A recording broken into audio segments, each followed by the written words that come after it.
Right. Tough act to follow with Boss Man yesterday. He was spitting fire, right? Well, speaking of Boston, when did Kyle tell you that Brock Purdy was the best quarterback you guys ever had? I don't know. I was there when he told Jed that. My jaw hit the floor. He had told me that, but I didn't think that. Kyle often runs things by me to see if they're crazy, if they're. Now, Kyle and I had been talking. I mean, we liked Brock early, but it was in a really limited fashion that we had seen him. So I think we had a hunch that we had a chance to have something special. And Kyle is about as direct as person. He's really easy to work with because there's no gray area. And so Jed told the story, but I think where I'm at right now, we've got a huge challenge in front of us. So looking back and all that, that's fun. But the great thing is. I guess Kyle was fairly prophetic that day because he's turned into a pretty special player for us, and we're really pleased about that. John, do you talk to Brock at all about what to expect in the Super Bowl? Like, he's played in playoff games now, but having played in the Super Bowl yourself, do you feel the need to? I have one-off conversations with people Yeah. as they come. I kind of let them dictate. I don't, unless I feel like someone needs it, I don't proactively go up to those guys. I'm around the team a lot. I'm around.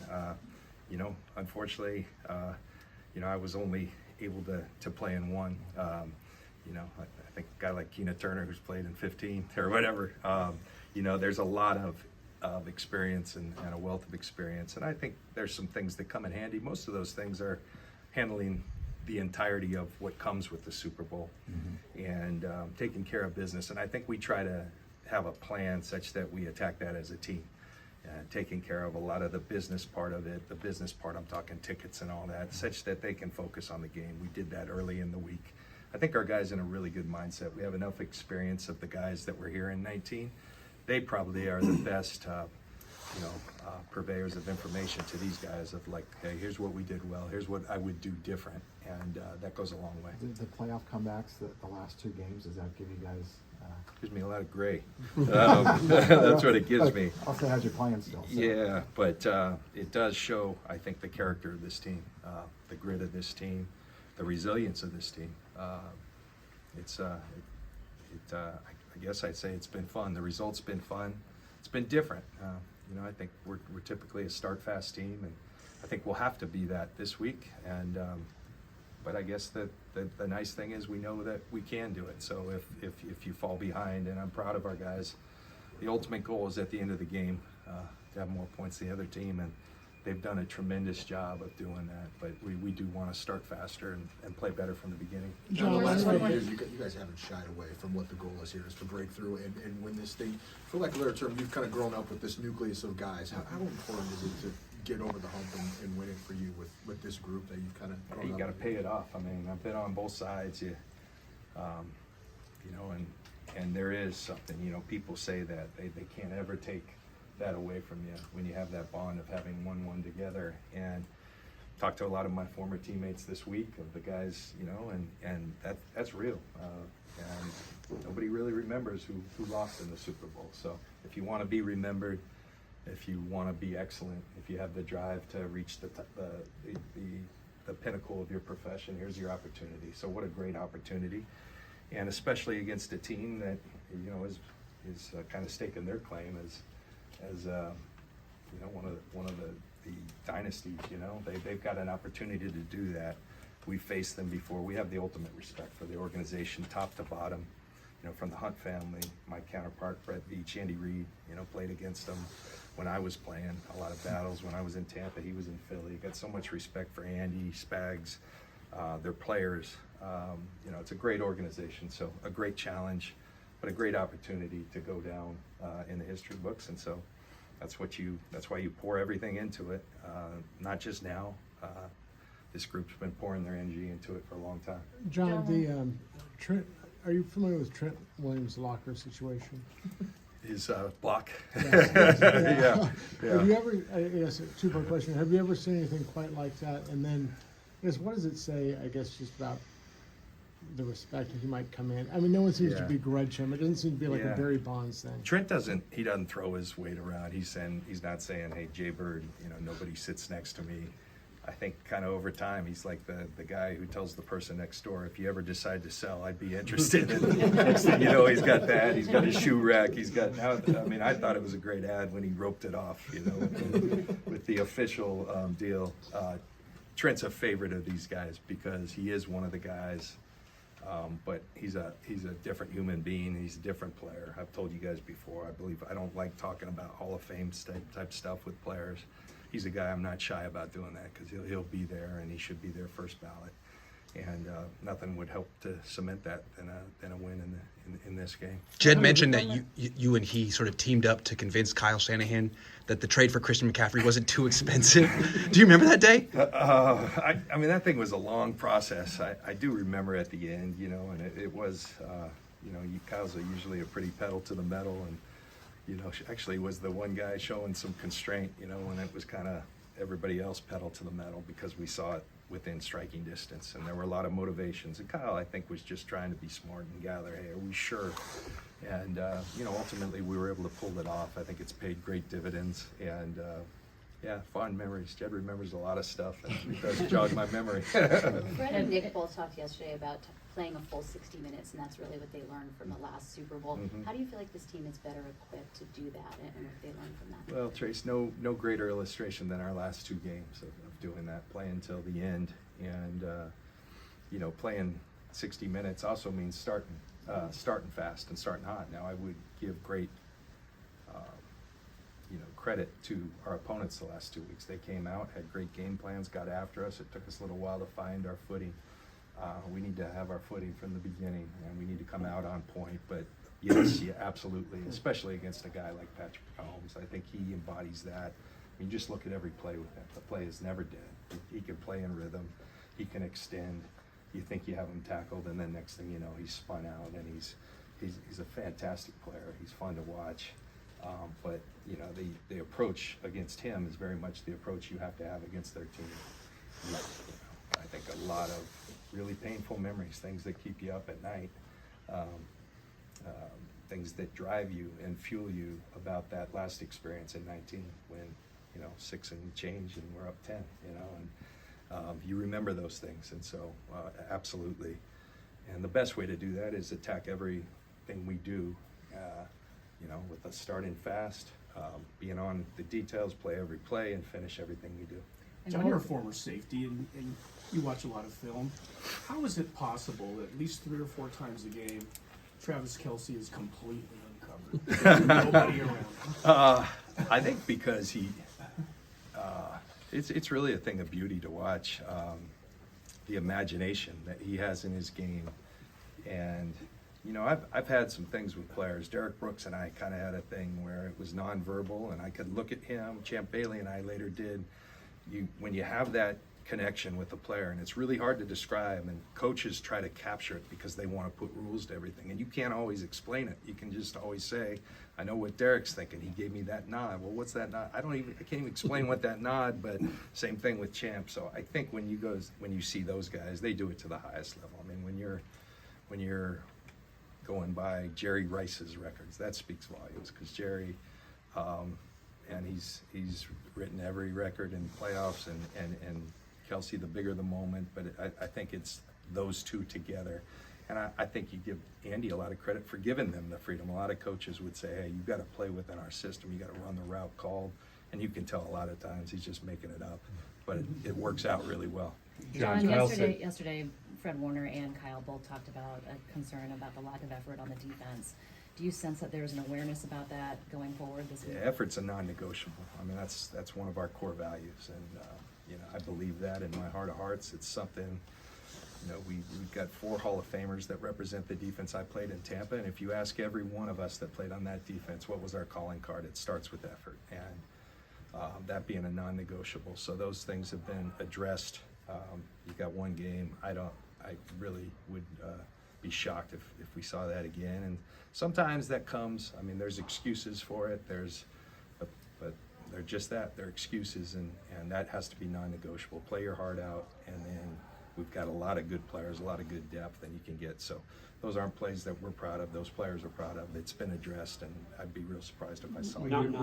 Non-Super Bowl question, but have you thought about how you're gonna restructure, or whether you even need to restructure your front office with Adam going to? I've thought about it a lot, Matt, and I'm really excited. I mean, we've got the plan in place. I want to give the due to these guys playing in this game. We've got a really good plan. I can tell you this, it's gonna come internally. Not to say that later on there might not be an ad. We're always, looking, but we got great candidates. I think we do a great job. And it started before I got here. I think we have such great scouts because our scouting assistant program is so good, led by Ethan Waugh. When I first got here, Adam, took great pride in the development. We all take great pride. Tariq Ahmad, very instrumental in that. We really do a nice job of training these guys such that there's a pipeline always, and I think it's only right that when you have capable people, you stay within, because that speaks to what we preach, that hey, if you work your tail off and produce good work, there's going to be opportunities. John, on that same note, Kyle is, he's lost a ton of coaches, and it seems like one of his greatest strengths is being able to replace them. Mm-hmm. Why has he been so effective at finding coaches to fit into the scheme? Combination of a lot of things. He's a wealth of knowledge. I think he coaches his coaches extremely well. He's extremely demanding. He's really good at delegating a lot of different people, a lot of different jobs. He gives a lot of one-on-one time with various people in the org. He tasks each and every one with, hey, this is your job, own it and own it well. And a lot of that includes those guys presenting things so that he can go take it to the team, but there's always communication going on. So I think when you have someone who's knowledgeable, who's demanding on his expectations, they know what they better come prepared or they'll get sent out. and part of my job is to go pick them up after they get humbled. And so a lot of that goes on, but they know at the end of the day that he loves them and he's only trying to make them better. And so he's fantastic at it. And it's a special skill that I'm sure he's learned from a lot of people, but namely, I think there's from Mike. Can you confirm that Clint is probably going to head to the Saints after the game? Yeah, I can't confirm that. It's kind of a dead period on that stuff. So there's rumors out there and stuff. So he's a fantastic football coach. John, Fred and Nick both kind of said yesterday they were young and maybe a little naive, thinking that they got the Super Bowl so young in their career. For you, how hard has this climb been to get back to at least to this point? Like, what's been the most difficult time through this period? Yeah, I mean, some of the hardest days I can ever remember are the day after, whether it be last year or the previous couple. Those are hard because you've put so much into a goal.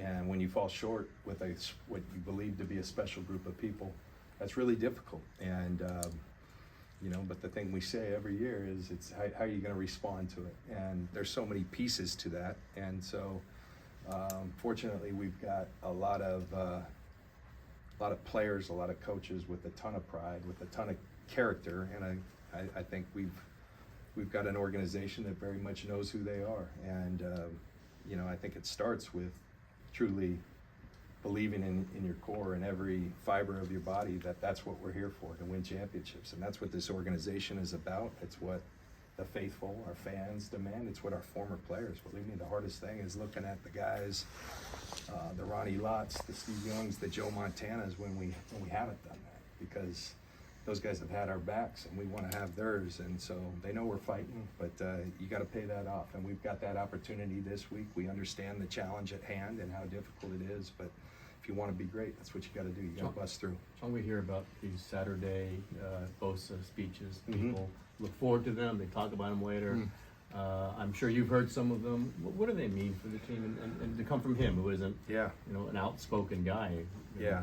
Well, I hear every one of them. You don't miss those because they're special. They really are. The kid has, he doesn't say a lot, but when he does, it's very prophetic. And he, almost like, I played for Tony Dungy, and Tony had a skill of just nailing down what was critical for that given week. But he would do it like on a Wednesday. They give Nick all the way till Saturday. And Nick, if you want to see, Steph Sanchez, who does that deal, it's pretty close. That's what it sounds like. She's got the breath. She's got the eye. It is uncanny how similar that is. But I think it's the substance of what he says, and his teammates really look forward. We all do, because it gives us a little direction. And Kyle does a great job, but then, you know, it's Bosa time, and Bosa gets up there and he doesn't ever not deliver on Saturdays, and it's must-see viewing, and it's really become an important part of who we are. There's a great pressure on him, you know, and it's interesting to find that Nick is like, he's a really well-read guy. He reads a lot of books that, you know, talk about a lot of different things. He pulls from that. He pulls from his gut. Pulls from his experiences, and it's pretty special what he provides for us. John, the NFC Championship, to two of your more veteran players playing at your position at safety, I thought came through in big time pinch, and to Sean and then Logan playing a position that we haven't seen him play here yet. Yeah. Just from your perspective, how big of a pinch hit appearance was that? And when you did bring Logan in, did you see him contributing across multiple positions the way he has?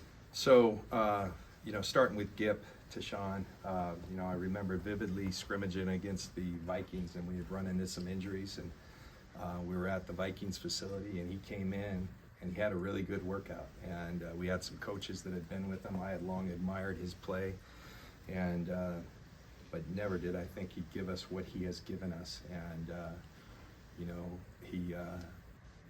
I've stopped looking for him to kind of hit the decline, because he's not. He's playing a really integral role, just like he did versus Detroit with the strip fumble.